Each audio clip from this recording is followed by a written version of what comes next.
우리가 이사야 114번째 시간으로 하나님의 은혜라는 제목으로 같이 말씀을 나누도록 하겠습니다. 이사야는 이스라엘 백성들에게 하나님의 말씀을 증거하면서 하나님께서 진노하심으로 원수들을 포도주 틀에서 밟듯이 그들을 심판하신다 그러셨습니다. 그리고 그 심판하시는 이가 누구냐 그러는데 그 심판하시는 이가 에돔에서부터 오신다 그랬습니다.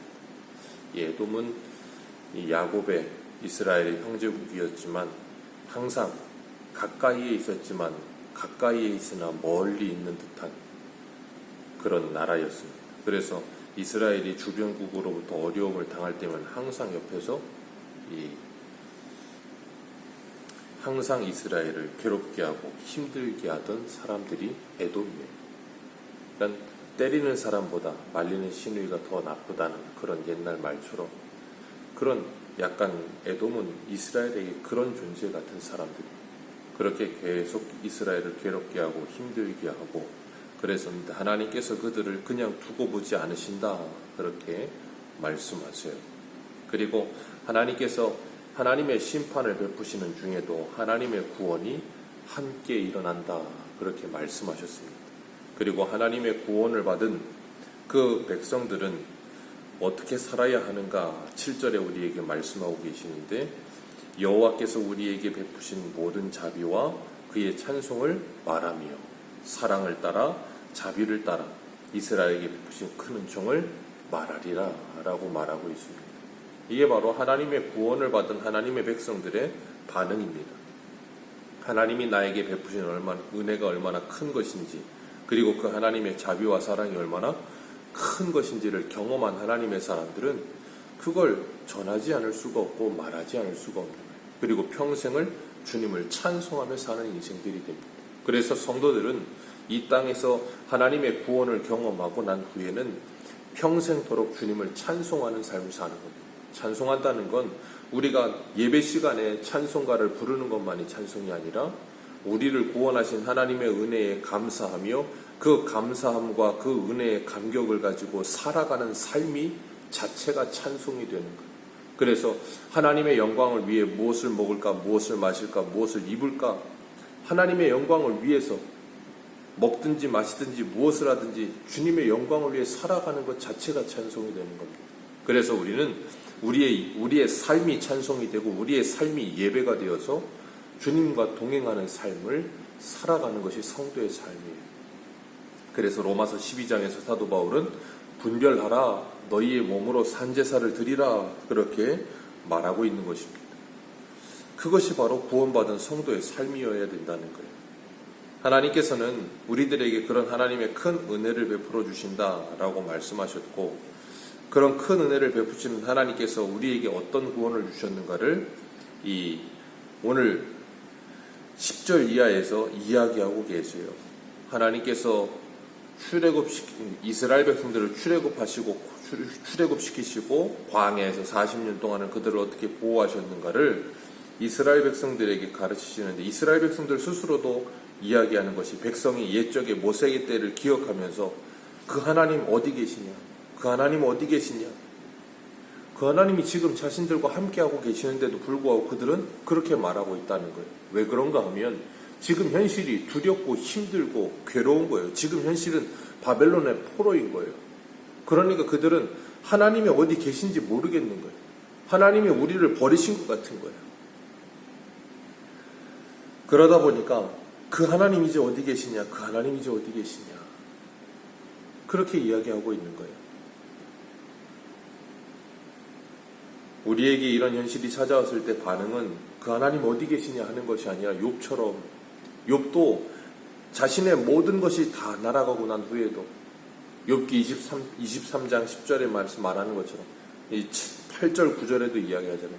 내가 앞을 보고 뒤를 보고 옆을 보아도 하나님이 아니 계시다. 분명히 하나님께서 내가 분명히 내 옆에서 일하고 계시는 건 알겠는데 내가 아무리 찾아도 하나님 응답지 않으신다. 그때 욥은 그 하나님 어디 계시냐 그러지 않았어요. 그가 나의 가는 길을 아시나니 그가 나를 단련하신 후에는 내가 정금같이 나오리라는 걸 안다.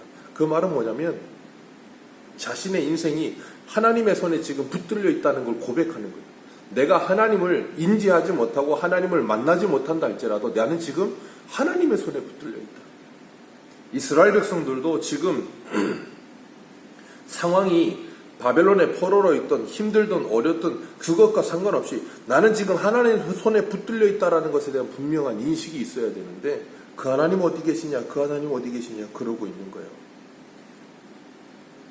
하나님께서는 그들에게 과거에 이스라엘 백성들을 출애굽시키셨던 것처럼 광야에서 그들을 인도하셨던 것처럼 하나님께서 그들에게 분명한 하나님의 은혜를 베풀어 주시며 그들을 구원하여 주시겠다라고 하는 거예요.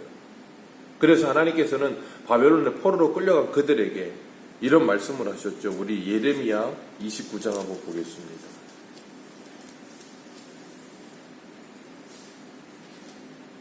예레미야 29장 11절.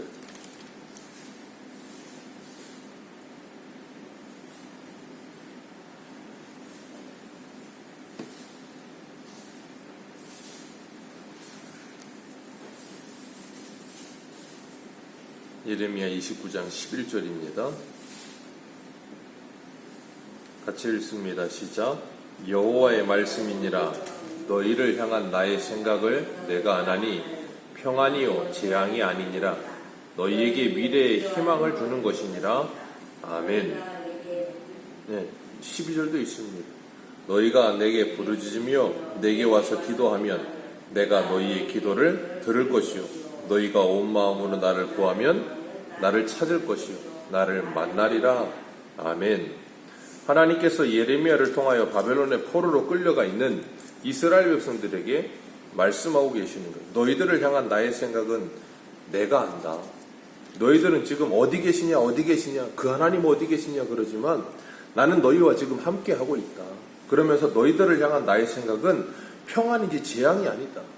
미래에 희망을 주려는 것이다. 그러면서 하나님이 뭐라 그러세요? 너희들은 그 바벨론에 가서 거기에서 열심히 살아라. 그 바벨론이 잘 되기를 기도하며 거기 집을 짓고 밭을 만들고 거기에서 결혼하고 아이를 낳고 잘 살아라. 하나님께서 그렇게 말씀하고 계세요. 우리가 금요일날도 봤지만 요시야가 이스라엘 16대 왕이었던 그 요시야가 이스라엘이 멸망하지 않기를 바라는 마음으로 나라의 종교개혁을 일으키고 유월절을 지키고 수많은 일을 했지만 그 당시에 이스라엘의 실정은 요시야처럼 그런 마음으로 하나님께 돌아오질 않았어요. 그리고 나니까 요시야가 죽고 나서 예레미야가 뭐라고 말하는 거예요? 하나님께서 예레미야를 통해서 너희들은 바벨론에 끌려가게 될 거다. 요시야에게 말씀하셨던 그대로 그 일이 이루어지고 있는 중인 거예요. 그러나 하나님은 바벨론에 끌려가는 것이 멸망이 아니라 하나님께서 그들을 향한 그 생각이 그들에게 재앙과 멸망이 아니고 그들에게 다시 희망을 주고 그들을 다시 살리기 위한 거라. 어떻게 살려요? 하나님께서 그들을 풀무에 더 넣으셔서 그들을 연단하셔서 하나님의 사람으로 만들어내시겠다라고 말씀하고 계시는 거예요. 그런데 그런 하나님의 아름다운 뜻은 모르고 하나님께서 그들을 바벨론에 넣으시니 하나님 어디 계시냐 하나님 어디 계시냐 하나님의 그 마음을 이해하지 못하다 보니까 하나님께서 그들에게 행하시는 일들을 보면서 괴로워하는 거예요. 그래서 오늘 보면 10절 말씀 우리 같이 한번 읽습니다. 10절입니다. 시작.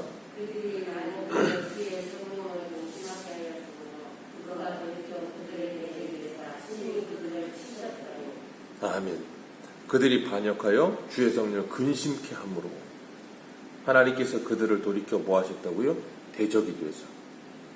하나님이 돌이키신 게 아닙니다. 이스라엘이 돌이킨 거예요. 하나님은 항상 그 자리에 계세요. 근데 이스라엘이 하나님께 등을 돌려 대적이 된 거예요. 그러니 하나님께서 그들을 뭐 하세요? 치시는 거죠. 바벨론의 느부갓네살을 사용하셔서 그들을 치신 거예요.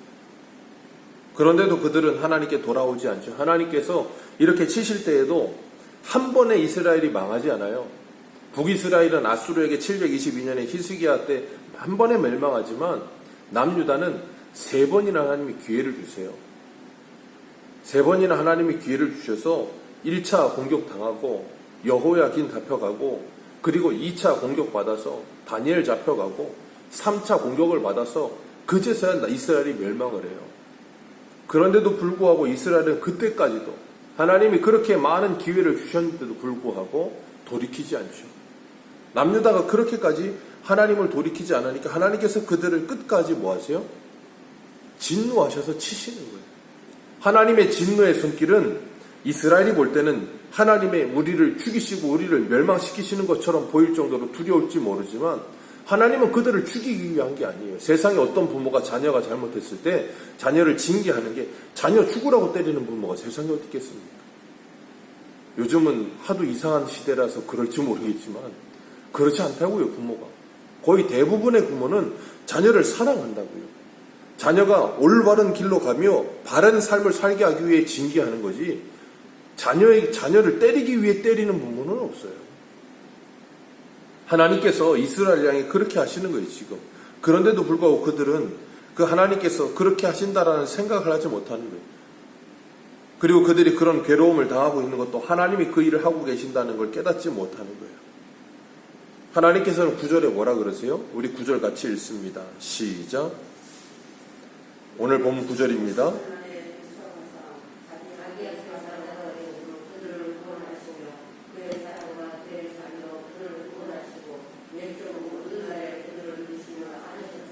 아멘. 하나님께서는 그들의 환난에 뭐 하셨다고요? 동참하사. 하나님은 이스라엘의 환난에 동참하시고 그들을 구원하시는 하나님이십니다. 옛적에 그렇게 출애굽 때 그렇게 하셨던 하나님은 바벨론의 70년 포로 생활 가운데도 그렇게 하시는 하나님이라는 거예요. 그래서 그들과 함께 동참하고 계세요. 그런데도 그들은 뭐라 그래요? 어디 계시냐, 어디 계시냐. 그들과 지금 함께하고 계시는데 그들이 지금 고통 가운데 그들이 지금 하나님의 징계 가운데 있을 때도 하나님께서 그들을 함께 하여 주시면서 그들을 지키고 계시는데도 불구하고 그들은 어디 계시냐 한다는 거예요. 그런데도 불구하고 하나님은 그들과 함께 하시면서 그들을 하나님의 백성으로 만들어가고 계세요. 그걸 하나님의 열심이라고 말하죠. 이스라엘은 도무지 깨닫지 못해요. 그러나 하나님은 홀로 일하고 계세요. 어제도 우리가 같이 말씀을 나눴던 것처럼 누구 하나 내 손을 잡아주는 사람 없고 나를 도와주는 사람 없어 내가 혼자 한다. 그랬던 것처럼 하나님은 지금도 그 일을 하고 계시는 거예요. 혼자 하고 계시는 거예요.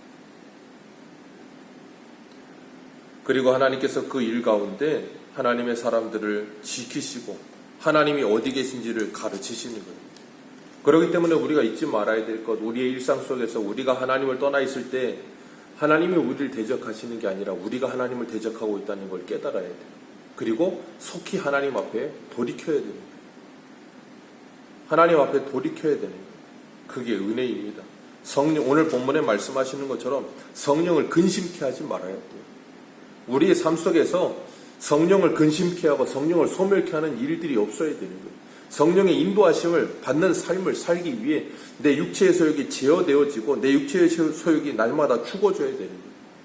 그러지 않으면 우리는 날마다 이스라엘 백성들이 했던 것처럼 오늘 우리도 성령을 근심케 하며 하나님을 대적하며 살고 있을지도 몰라요.